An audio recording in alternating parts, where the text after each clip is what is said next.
You know, I used to think that van life was only for people who had the perfect setup, the ones with solar panels on the roof, the wooden walls, the wooden floor, and those aesthetic vans you always see on YouTube and Instagram. But I was wrong, because sometimes freedom starts with something much simpler. A minivan, a dream that's been sitting in your heart for years, and the courage to finally say, let's just do it. So how did we do it? Traveling across Canada from Calgary, Alberta to Summerside, Prince Edward Island in 2 months in a mini camper we built for ourselves from a Dodge Grand Caravan 2014. Even though we had never done a van conversion before, and honestly both of us had never even been on a long road trip. Hey friends, welcome back to Camp My Minivan. In this video, we want to share how this all happened, how we decided to make it real in the summer of 2025, because it wasn't something that came out of nowhere. It was something that's been quietly growing for years. For Lena, the dream of having a mini camper wasn't new at all. She's been watching van builds and van life videos for almost 10 years.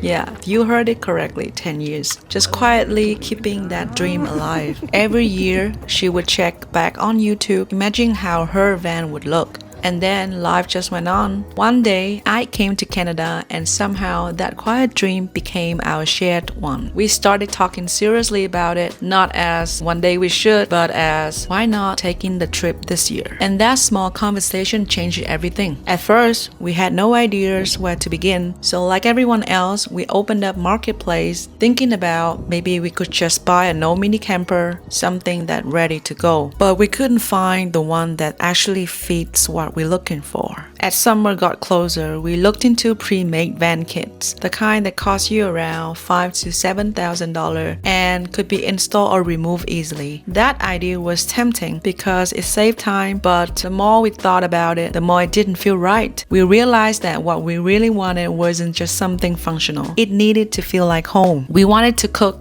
to work, to rest, to live in it comfortably, not just to stay in it. So the quick options were out. What we needed was something that fit us. We didn't know exactly how it would look, but we knew how it should feel. It had to be cozy, safe, and functional. A little home that could hold our lifestyle, our routines, and our personalities. So we took the last option on the list. We built it ourselves. And honestly, it turned out to be the best decision we could have made. Those 2 months of building taught us that van life really starts with the build, but it's not about the build.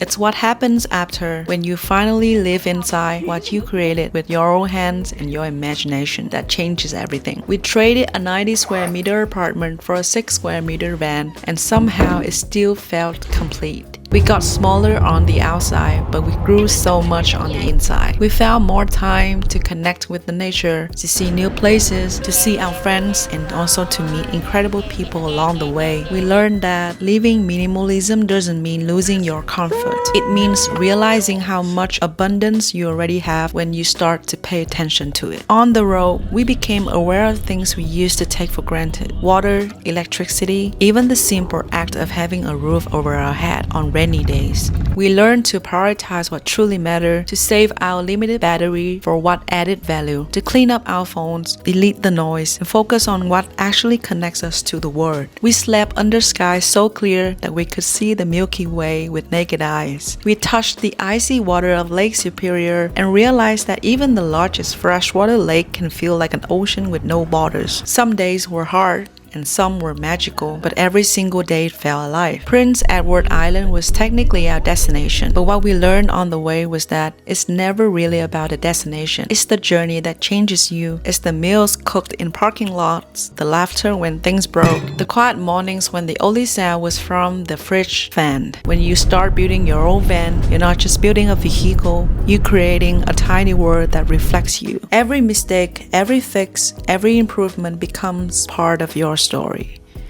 But before all of that, there was fear of the unknowns, fear of whether it's safe or not, fear of not knowing where to park at night or how to take the shower or where to wash our clothes, fear of what happens if something goes wrong, fear that maybe it isn't easy at all. And we get it, those questions are valid and real because we ask them too. So in the next video, we're going to talk about all of that, what it actually feels like to sleep in your van for the first night on the street, how we handle hygiene, showers, fears on the road, how we found places to park, and how those fears slowly faded once we got started. If you ever dreamed about living on the road but still find yourself hesitating, we'd love to hear from you. Drop a comment below and share with us what's the one thing that still scares you the most about starting your van life journey. We might feature some of the questions in our next videos. Thank you so much for watching, and don't forget to subscribe so you don't miss any of our stories. See you soon in another adventure at Camp My Minivan.